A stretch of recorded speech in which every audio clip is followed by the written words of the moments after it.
Ini ada pertanyaan dari Ibu Nopripita. Anaknya usia 4 tahun, belum bisa bicara. Kenapa ya?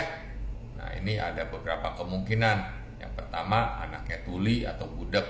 Ya, kalau kita tidak mendapat rangsangan suara, maka fungsi bicara juga akan terganggu.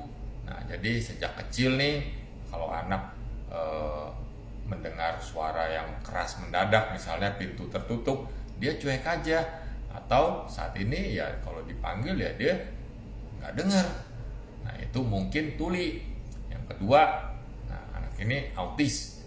Nah, jadi hidup dalam dunianya sendiri, cuek terhadap lingkungan. Nah, pada anak autis itu tidak ada tatapan mata ke orang di sekitarnya itu. Kalau dipanggil juga cuek, sehingga akan menghambat bicaranya ini.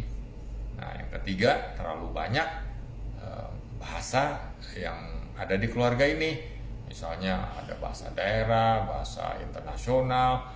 Kadang anak jadi bingung sehingga susah bicara ya, susah ngomong.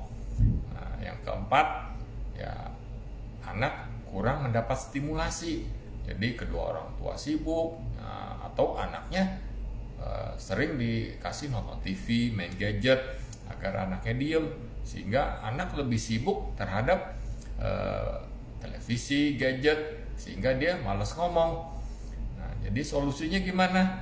Ya, kalau tuli atau budak ya sebaiknya diperiksa ke dokter THT untuk dicari tahu penyebabnya apa. Nah, kalau autis ya sebaiknya dipastikan dulu nih ke dokter anak atau ke dokter anak bagian neuro. Nah, kalau memang benar autis ya mendapat terapi yang khusus untuk autis. Jangan sembarangan ya, karena perlu penanganan yang bagus.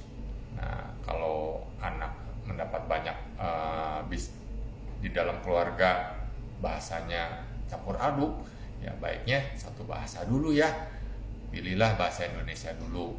Nah, kalau karena kebanyakan nonton TV, main gadget, ya sebaiknya di stop. Tapi anak harus diajak main. Kalau enggak dia akan mencari hobinya lagi. Jadi kasihlah kegiatan-kegiatan yang dapat merangsang bicaranya anak. Semoga dapat menjawab ya.